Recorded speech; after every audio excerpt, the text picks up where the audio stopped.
Hello, everyone, and welcome to the Jeffrey Epstein Show.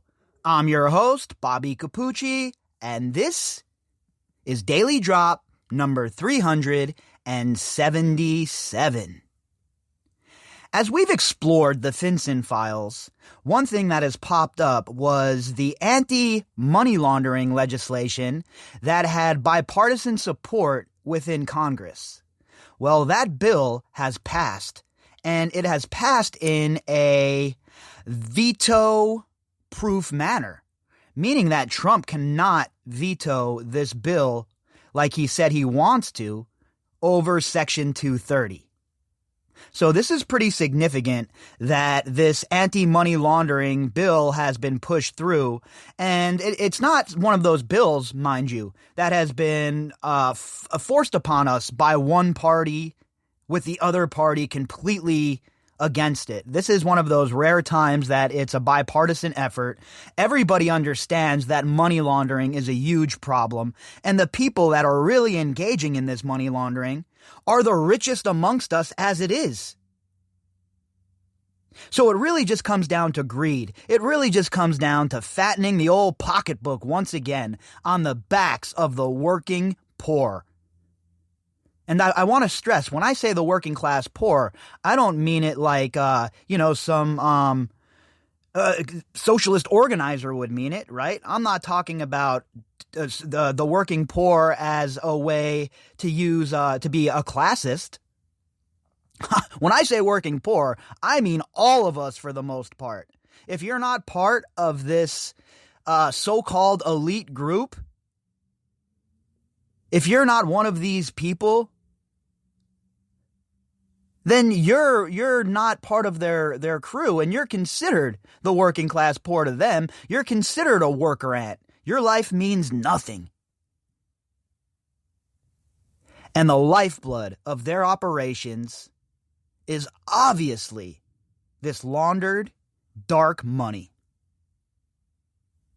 And BuzzFeed, along with the International Consortium of Journalists, has put these people on absolute blast. We've had the Paradise Papers, the Panama Papers, the WikiLeaks cables, and now we have the FinCEN files. And finally, Congress has been pushed into action, and finally, there is a law on the books to help combat this dark, disgusting trade, to help end, at the very least, I shouldn't say end because we know that that's not the case, but at the very least, there will be stiff penalties for those who are caught engaging in this behavior. Because up until now, these laws were toothless. Up until now, these laws were on the books, and they were filled with loopholes for these people to navigate. And until those loopholes are closed, and until the law is what the law says, these people are going to continue to manipulate and take advantage of the financial system. Our article today is from BuzzFeedNews.com. Headline: The FinCEN files revealed huge banking problems. Now, the world is trying to fix them. No doubt about it, the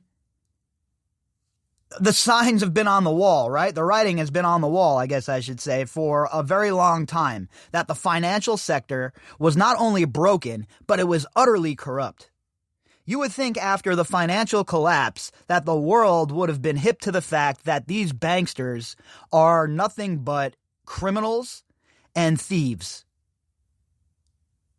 But that didn't occur. Nothing happened. There was no penalties. These people plunged the world into financial chaos, destroyed how many millions of people's savings accounts, and yet they come out smelling rose clean. And then to top it all off, after we bailed them out, we roll into this pandemic and people can't get a little help from the banks. Like I was saying the other day, have the banks called anybody and been like, hey, let me knock off some of those finance rates?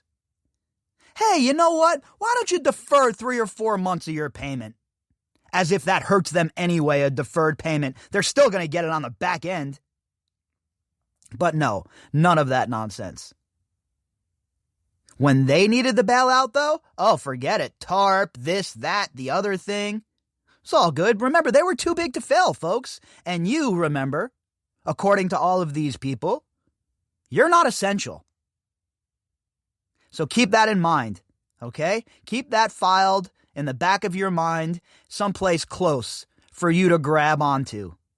When these idiots come out here and they try and tell you how much they care about you and how much the banking sector is there for the people. Remember, when the chips were down during this pandemic, none of these people stepped up to the plate. None of them. After BuzzFeed News and ICIJ published a joint investigation, officials across the globe began taking action to finally thwart illicit financial activity and the criminals who move money through Western banks. This article was authored by Will Fitzgibbon and Anthony Cormier and Jason Leopold, Scott Pham, Richard Holmes, Jeremy Singer Vine, John Templeton, Tom Warren, and Paul McLeod. So this was all of the folks who worked on the FinCEN files, all of the people who contributed to the FinCEN files. They've all contributed to this article as well. Exposing a torrent of dirty money that the world's most powerful banks transact in plain view of government regulators, the FinCEN files investigation has roiled the financial industry like few stories since the Great Recession, and catalyzed forceful action in the U.S. and beyond. That's really not hyperbole either. We have never, ever really seen any movement to fix this banking sector. They have no regulations placed upon them for the most part. Oh, sure.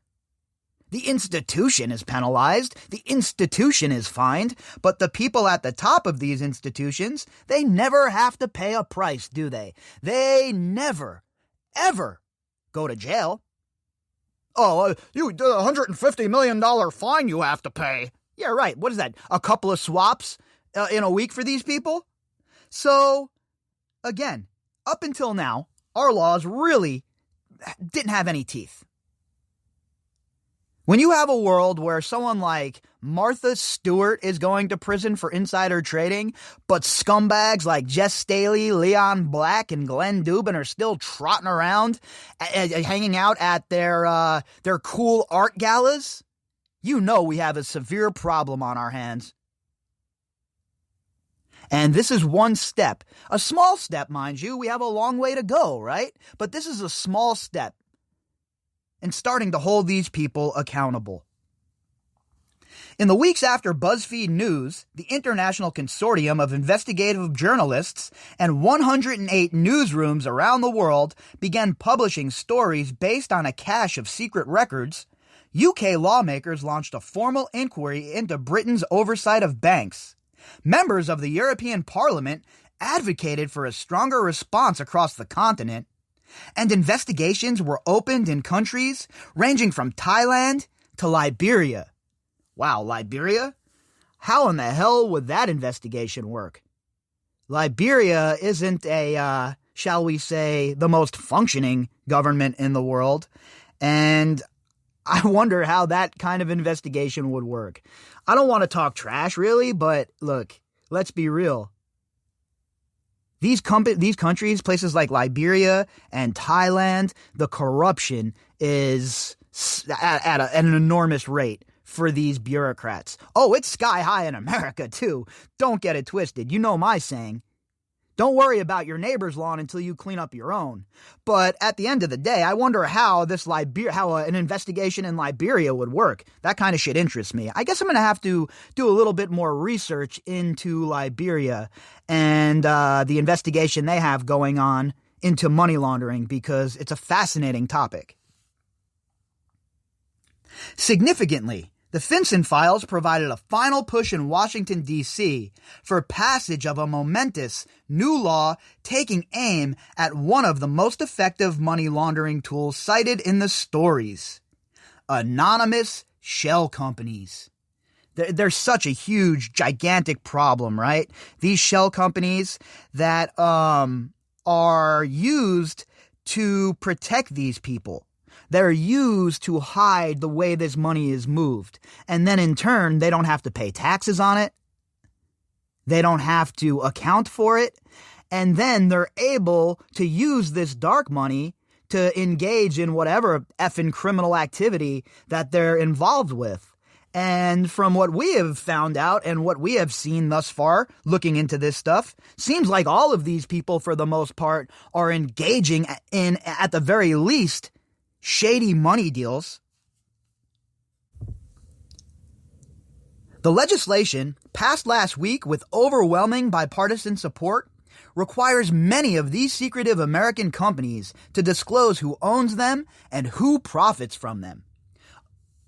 A little bit too late for the Jeffrey Epstein investigation, of course.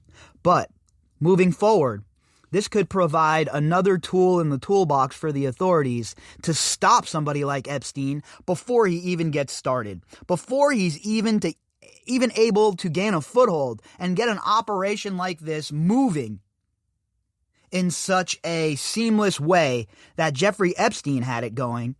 This sort of law might give investigators a leg up.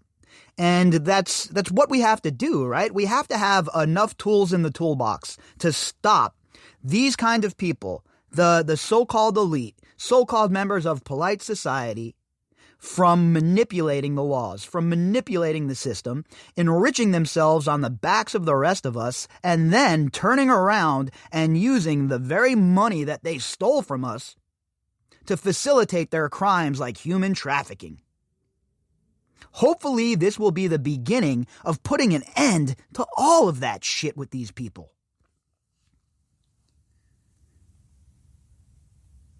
The Corporate Transparency Act marks the most substantial revision to anti-money laundering laws since the Patriot Act in 2001. Well, the Patriot Act I am not a fan of, by the way. That's a topic for another discussion, but the Patriot Act is draconian and it gives the government way, way, way too much power. Not a fan of the Patriot Act in any means. In fact, I'm not a fan of anything that the Bush administration put into law for the most part. A group of war criminals, a group of thieves, and a group of people that most assuredly should have faced justice for their actions within Iraq and elsewhere. Provisions in the legislative package tucked into the annual defense spending bill also address many of the other systemic problems identified in the FinCEN files, which expose the ineffectiveness of government oversight and the myriad of ways that banks fail to staunch the flow of dirty money. And it's true, right? The FinCEN files absolutely put all of this shit on blast. They opened up the curtain and they gave us a nice look-see behind that curtain into the dark realm in which these institutions find themselves. They are literally one of the biggest problems in the world, in my opinion, if not the biggest problem. These financial institutions are engaged in such a wide-ranging form of modern-day slavery. Sure, not the slavery of being, on a plantation or in the Roman days or something like that, right? Not that kind of slavery, but financial slavery, folks, that you can't get out of. More debt, more loans, more interest rates, more. Nickel and dimed to death. And meanwhile, the greatest transfer of wealth up has happened right before our eyes. And these people are so greedy that even during a pandemic, they can't stop themselves from double dipping, from completely screwing over the rest of us, and moving along with their happy little lives, laughing the whole time. Among those reforms, the Just Us Department would have to file yearly reports justifying its use of deferred prosecution agreements, sweetheart deals allowing banks that have run afoul of anti-money laundering laws to avoid trial, and criminal convictions. I love this. Anything that is holding the Just Us Department accountable, any kind of transparency within the Just Us Department is a good thing. And it's not just Barr. What do you think? Barr's the first scoundrel that has inhabited that office? You don't have to just take a look at Eric Holder, another scuzzbag. And I'm sure whoever 46 thinks he's going to put in there will be just another chip off the old block, another disgusting scumbag who doesn't care about constitutional rights, another scuzzbag who wants to protect the ultra-rich, and just another type of person that we have seen over and over and over again. Just look at all of the members of 46's team that have ties to the CFR or who are members, and that should tell you everything you need to know. The U.S. Treasury Department would also seek new technologies to better identify criminal money flows and to increase communication between the private sector and federal agencies. And those who blow the whistle on misconduct would get new protections. I love that. There needs to be some really strong protections for whistleblowers, right? We have to make sure that whistleblowers feel comfortable coming out and ratting these people out. I know that we have safe harbor laws already, but come on. There needs to be more stricter laws protecting whistleblowers, protecting people who are going to spill the beans on government misuse and government indiscretions and the waste of money. And you insert it here, right? Whistleblowers have to be protected. And if this law is giving them new protections, I'm certainly down with that. Because again, you know, I talk about Villafana, right? I certainly don't lionize her here. I'm not going to demonize her either. But perhaps if there were stronger whistleblower protection laws, she would have come forward. Now, I don't know if that's the case, but it's a scenario that we have to look at, right? Although President Donald Trump has vowed to veto the overarching bill because it does not revoke an unrelated set of protections for social media companies, lawmakers could override the veto. And I think they would. I think with Donald Trump being on his way out the door, few weeks until he leaves D.C., I don't think that the lawmakers are worried about repercussions of going against Trump here. And I think that even if he does veto this, they will overact his veto, and this law will definitely get kicked into play.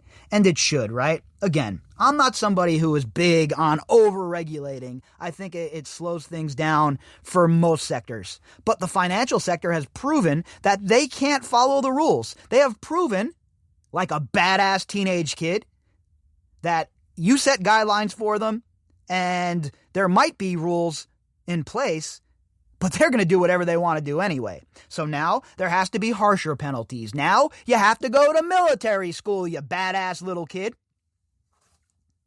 Public officials have cited the BuzzFeed News ICIJ investigation as a reason the reforms gained support after years of inaction.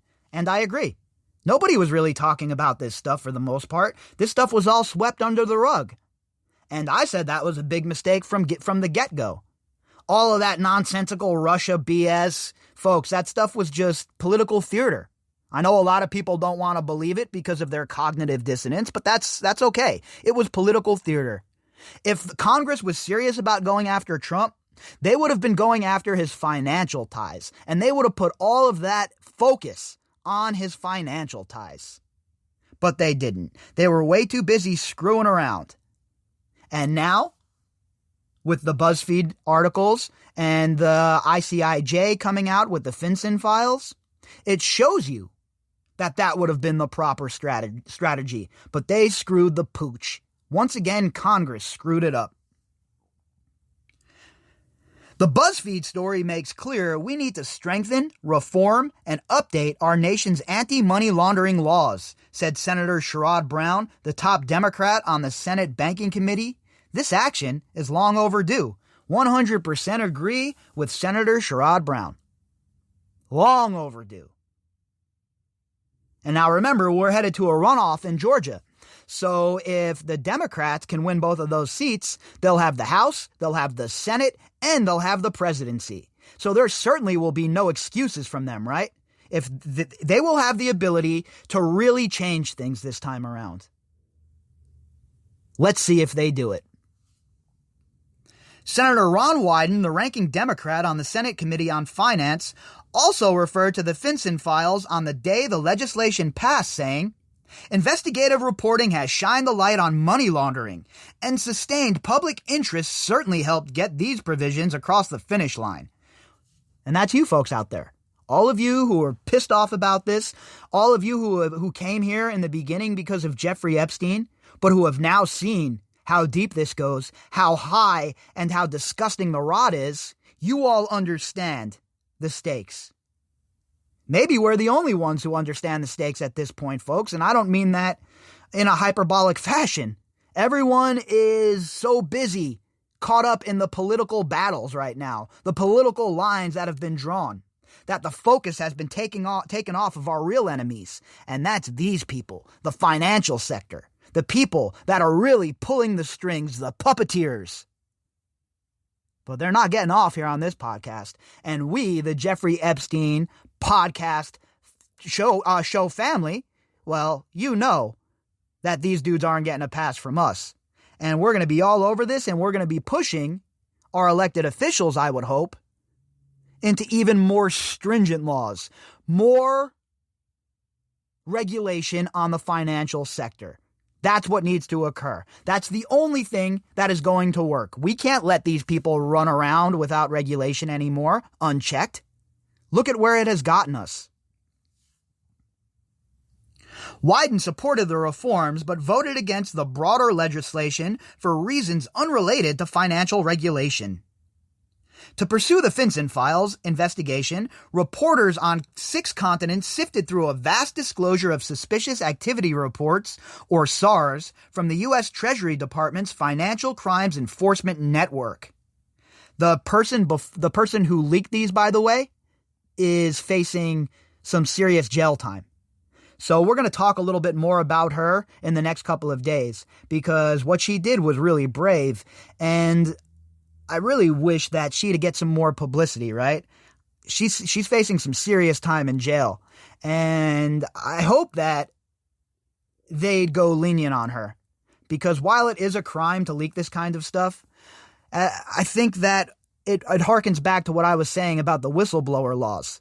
They need to be stronger. If they were stronger and there was an actual means to go about this within the agencies, besides the inspector general who is toothless, then I think a lot more whistleblowers might try and do that.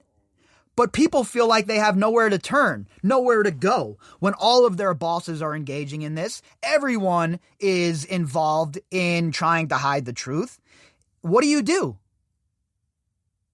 You leak it to journalists, and then you hope beyond hope that you don't get caught. The SARS detailed more than $2 trillion in suspicious transactions in nearly every corner of the globe, with reporters linking flows of money to terror groups, drug kingpins, and kleptocrats, and sex traffickers. The 16-month investigation established how banks have helped facilitate mass-scale money laundering, and how national regulators have failed to rein in the criminals or clamp down on the banks. Well, yeah, that's because they were all enriching themselves, right? How many of these money laundering operations are being run by clandestine black ops funded by the CIA or other intelligence agencies? We know that there's a whole pool of money for these black ops, and we know that these sort of things are always being done by the CIA, Iran, Contra, you name it, okay? So how many of these people have skin in the game? How many of these people don't want more stringent laws? I'm sure a lot of them.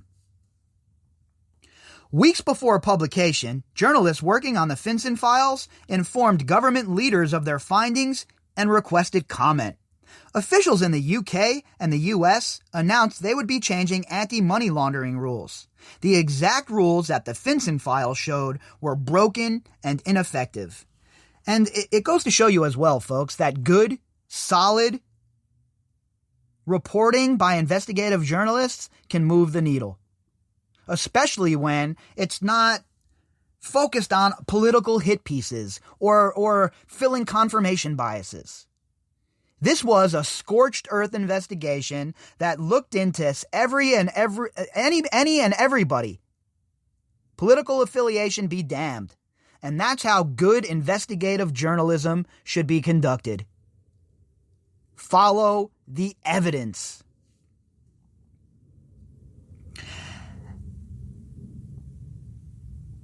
After BuzzFeed News contacted the U.S. Treasury Department, the agency announced that it would begin taking suggestions from the public and insiders on how to update the Banking Secrecy Act of 1970, which has long governed the country's anti-money laundering policies. That bill was put into place in 1970. Don't you think the world has changed a little bit? Don't you think that we probably should have revisited this law earlier than 50 years? Probably a good idea, right? Lobbyists, banks, financial service firms, and academics submitted 110 comments, with many confirming what the FinCEN files had shown. The U.S. anti-money laundering protections badly need to be overhauled. There was no doubt about it. Even before we started digging into this, I knew that the money laundering laws in this country were BS. And I knew that the people that were truly engaging in this shit at the top were never facing penalties for it. But boy, has my whole entire life been blown open by this investigation. Things that I thought were true and storied institutions are really nothing more than fake shell companies themselves almost. And if you come out of this investigation with anything, it should be that these institutions that we're taught to respect and in some cases revere should not be respected or revered, and they should be looked at under a critical microscope at all times. Meanwhile, on September 18th, 2 days before the first FinCEN file stories were published, officials in London announced plans to improve the way the UK collects information about companies registered there. It's hard not to believe that the impending publication of the FinCEN files forced their hand on this, said Tom Keatinge, director of the Center for Financial Crime and Security Studies at the Royal United Services Institute. And I agree with that. What, it's just a coincidence that all of this stuff started to take place after the FinCEN files dropped? Or the governments knew that people were going to be absolutely outraged and demand action be taken.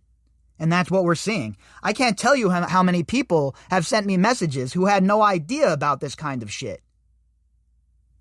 And now people's eyes are being opened, folks. And there's no going back from here for us or them. So what happens is, it is a point now where we have to figure out, what do we do from here? Now that our eyes are opened and we realize the game is rigged. Now that we realize these people do not care one lick about us or our children, what are we going to do about it? Are we going to just continue to take it? Or are we going to demand change? Are we going to demand that our elected officials actually represent us? Or are we just going to just be cowards and be cowed by these people and let them run roughshod over us and keep us in basically bondage? From what I've been hearing from you folks, that is not going to occur. And the pitchforks and the torches are starting to understand who the real adversary is. And newsflash, folks, it's not each other.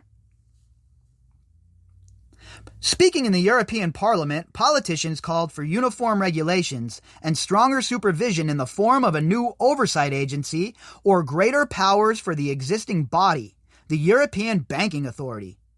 The existing anti-money laundering system simply does not work, said Eero Heinäluoma, a Finnish member of the European Parliament, during a debate on the FinCEN files. It is a Swiss cheese full of holes. 100%.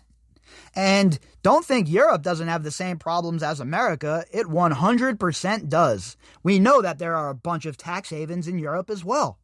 So this is not just an American problem or just a European problem. This is a worldwide problem that is going to take us all working together and cooperating to bring it to heel. Other national governments have also jumped on the findings. Liberia revelations by journalists were referred to anti-corruption units for further action. At the same time, criminals and autocratic regimes, long accustomed to keeping their financial dealings secret, lashed out at journalists. That's how you know you're making waves. That's how you know you're making a difference as a journalist. When these people lash out at you and your reporting and the way you go about bringing the news to the people, oh yeah, you know you're making a difference. Before and after publishing the FinCEN files, reporters in countries in Africa and the Middle East were shouted at, intimidated, and threatened with lawsuits. In Turkey, a court blocked the publication of multiple FinCEN file stories.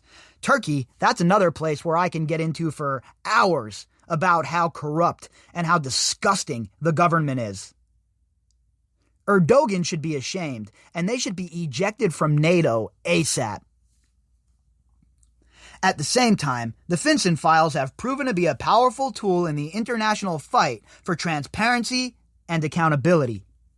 Activists in Niger submitted a FinCEN file story as part of a groundbreaking lawsuit seeking to force the government to open a corruption investigation into $120 million that an official audit said went missing. So, you really think that Niger couldn't use $120 million to help their people?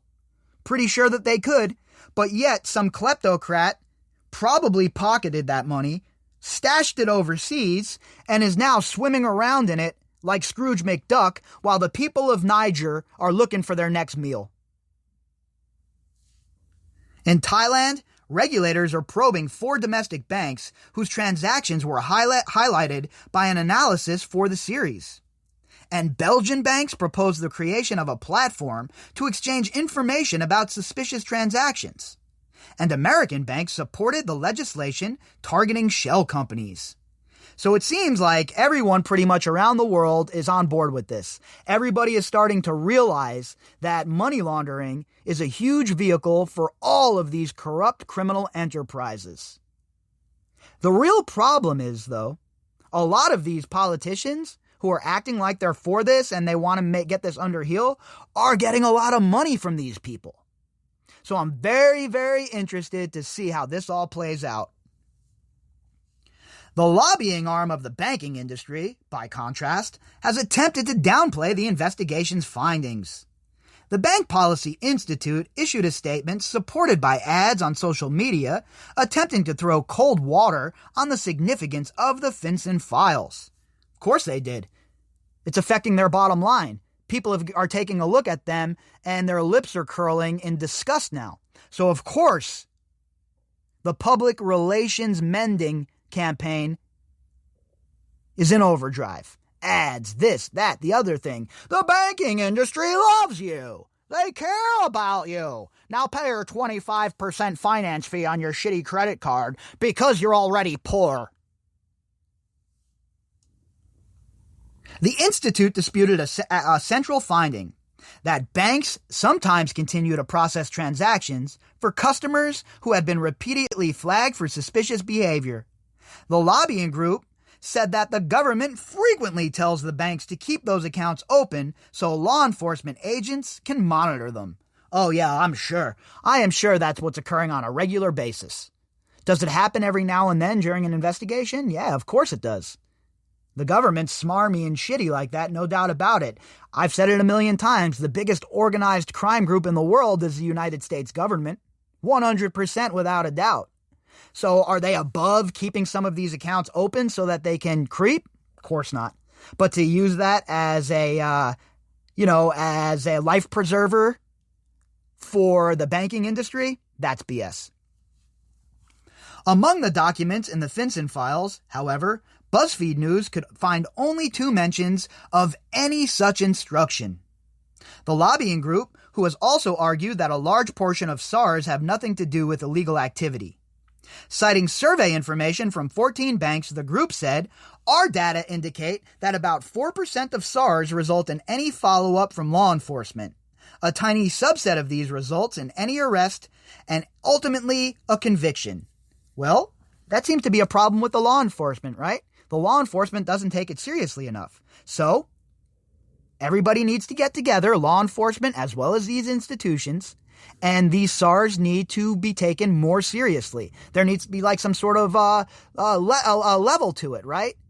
Level 1, level 2, level 3, level 4. And as you progress the levels, it's a more suspicious type of SAR. They need to do something.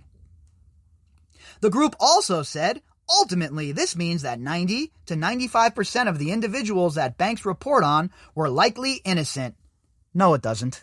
That's ridiculous. Just because no crime was found doesn't mean no crime was committed. Give me a break already. If you're not looking for the crime, how are you going to find it? But lack of official follow-up doesn't necessarily mean that the flagged activity was lawful. Federal investigators don't have the resources to chase every lead and don't automatically notify banks when they investigate the subject of SARs. Interviews with law enforcement officials show. Of course. Again, the law enforcement keeps everything close to the vest as long as possible, right? They're not going to tip anybody off. They don't know if anyone in the bank is working with these criminals. So, of course, they're going to be very hush-hush with these investigations. By law, banks must file a report when they spot transactions that bear the hallmarks of money laundering or other financial misconduct. SARs are not by themselves evidence of a crime, but are considered vital for law enforcement to pursue illegal activities. SARs are basically like probable cause, right? For the investigators to dig deeper. That's basically, in layman's terms, what the SAR works as. During a speech this month to the American Bankers Association, FBI Director Christopher Wray, another corrupt individual, said SARs capture an incredible range of conduct and allows agents to follow financial trails, investigate specific individuals and entities, identify leads, connect the dots, and advance investigations. The records, according to law enforcement sources, can help trace parts of drug networks, clarify the financing behind terror cells, and help officials decide whether to blacklist companies or individuals involved in misconduct. All of that is for sure. And the SARs, like I said, it's like the probable cause. You know, you get pulled over by the cop. He says to you, I smell some marijuana in your car, so I'm going to need to search your car. The marijuana, the smell, is the probable cause for the search. So the SAR is the probable cause for the investigation to get kicked in. And they need to do more of that, right? Contacted by BuzzFeed News with questions for this story, the Bank Policy Institute responded by again citing its own research on the issue and reiterating that the FinCEN files was based on an incredibly narrow slice of documents, a fraction of the millions filed every year. That's true, no doubt about it. But that's not a good enough argument, right, to say that they weren't meaningful. If any of these people are engaging in money laundering, it's too much. We're not talking about low-level money laundering here. We're talking about millions, tens of millions, hundreds of millions of dollars. In the immediate aftermath of the publication of the FinCEN files, global banking stocks tumbled dramatically. But it was more than share value that had the industry buzzing. The series also prompted reflection and debate in a range of media and industry forums. That banking scandal is a doozy. The Independent, a UK publication, noted, the reverberations will be felt for months, if not years. 100%. Big time. This was a huge story, and you see it. How many stories initiate governments on 6 continents to get their asses kicked into gear? Not many, folks. This is a huge story, and it should be getting way more play in the media. In more than 100 opinion pieces and columns that have been published in trade and business publications since September, industry experts have pointed to the FinCEN files while advocating for change. An international banker, Laurent Leotard Voigt and Florent Playeret, who works at the business management consulting firm Chapius Holder & Company, proposed solutions, including regulations to prevent shell companies, and concluded it is the whole system that is on the verge of collapse and needs to be rethought. This is coming from players in the industry, folks, okay? Not a reporter, not your favorite bearded loudmouth sitting here in the studio. From people in the actual industry. 9 days after the findings from the FinCEN files investigation were revealed, Linda A. Lacewell, the superintendent of the New York State Department of Financial Services, published her own analysis, noting that the series provided an opportunity to tackle long-standing problems. Now, with this new spotlight, we must act, she wrote. And at the time, we covered that. We covered her, the letter, what she had to say. And again, it's obvious that this needed to happen, that these money laundering laws needed to be kicked into gear. Senator Elizabeth Warren, a member of the Committee on Banking, Housing, and Urban Affairs, has cited the stories in calling for substantive changes in oversight. In a statement to BuzzFeed News this week, she said that the Corporate Transparency Act should be only a first step, and she will advocate for additional reforms, including making Wall Street more accountable for financial crimes. I'm going to keep pushing my legislation to hold executives personally and criminally liable when their organizations skirt the law. Hey, look, I might not agree with all of Elizabeth Warren and her political views, but I agree with her on this, and I 100% support her legislation trying to get these people held criminally liable when these organizations skirt the law. A good bill is a good bill, folks, and I don't care what side of the aisle it comes from. I don't care about any of that jazz anymore. Oh, I used to. Don't get me wrong. I was playing that game. I was caught up in the paradigm. The finger pointing, the carrying of water. But boy, my eyes were really, really opened after the whole entire Bush fiasco of a presidency. So I don't care what letter's next to a politician's name. All I want are laws that make my life better, my life easier, and holds these people accountable. And if any of these people in D.C. are going to write those laws, I will support them. The big problem I have, though, is I have no faith in the people in D.C. They have shown us time and time again that they do not care about the people. They are in bed with all of these corporations. They're in bed with Wall Street. So how in the hell can we expect them to write the proper kind of laws that are going to hold their biggest financial banks, talking about coming political season where they get their money from, accountable? So it's that circular problem that we always run into. Let's hope that this is a turning, right? Let's hope that these politicians are starting to wake up and realize that the populace is onto their game. Now, what it boils down to, though, and what really needs to happen, these laws need to have teeth. And one of these people that is engaged in this financial douchebaggery and who is caught and tried and found guilty must go to prison for a very long time to set the precedent.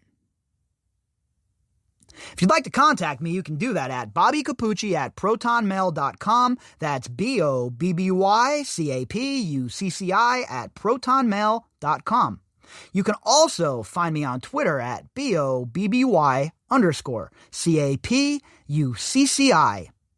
All of the links that go with this episode can be found in the description box. And to everybody who has supported my work and the podcast and helped keep the lights on around this joint, thank you folks very, very much. I'll be back later on, and we will pick up where we left off. All right, everybody, please enjoy your Friday evening, and if you're going out tonight, please do not drink and drive.